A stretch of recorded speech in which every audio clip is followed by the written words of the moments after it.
Hindi na daw, sabi ni ma'am. Hindi rin siya kumuha. Biskaya lang din siya. Itong bagay, maganda. 5 baka makasakay ka na dyan.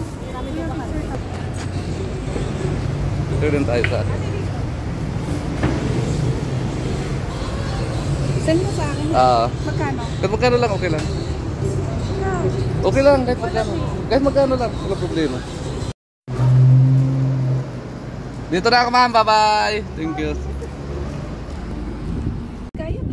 Biskaya at saka Isiha kasi yan ma'am, dalawa yan.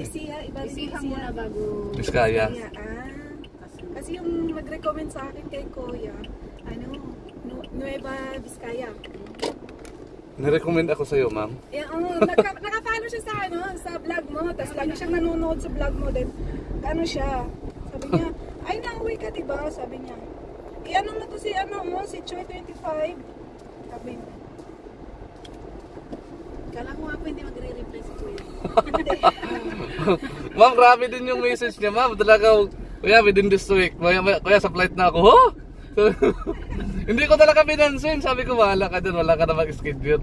Sakto magkano? Hindi mo inano yung ticket mo? Hindi po binigay. Yung, kasi inantay pa akong pumasok sa may... Tapos, alam mo chat niya? Kuya, Terminal 4 ako. Wala naman Terminal 4. Yung sa ano pala sa Saudi. Sa Saudi yung Terminal 4. Tapos, nag-send siya, nakalapag na daw karo niya, ticket niya. Tapos tinignan ko, ay terminal lang, kasabay lang to ni ma'am. Sige na nga. Sakit sa ulo yung stress. Saan ka galing? Saudi din? Saan sa Saudi? Sa Riyadh. Riyadh din? Isang plane lang kayo, isang lugar lang din kayo. Saan ka doon? Sa ano kami, malapit kami sa airport. Alhada ako eh. Alhada Riyadh. Saan kaya? Ayun na. Alam ka doon? 5 years. Ay, 5 months. Ang tagal ka. Pero ganun yung ginawa, biglang pinauwi. Hindi ako nakabili ng Baka hindi mo tinignan yung ikama mo kung expired na. Yun ang alam. Minsan kasi biglaan kasi yung ano nila pauwi basta pag expired na tapos ayaw. Pwede naman nilang extend, pero yung babae kasi Babae. Finish contract ka? Ay, finish na. Finish, sobra-sobra. Pangilang bakasyon mo na to? Tapos ay pangalawa po. Ibig sabihin? After 3 years na bakasyon, tapos bumalik. Sobra-sobra na nga. Di ba every 2 years lang naman ang contract niyo? Opo, pero nung nag-pandemic kasi.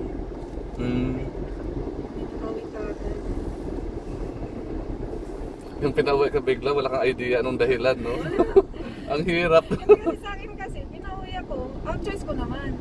Exit ka na rin, ma'am? Exit din. Kaya lang ako doon. Hindi ko lang gusto. 2 years ago. 2 years na talaga kontrata. Tapos tinanong kasi ako, sabi ng yung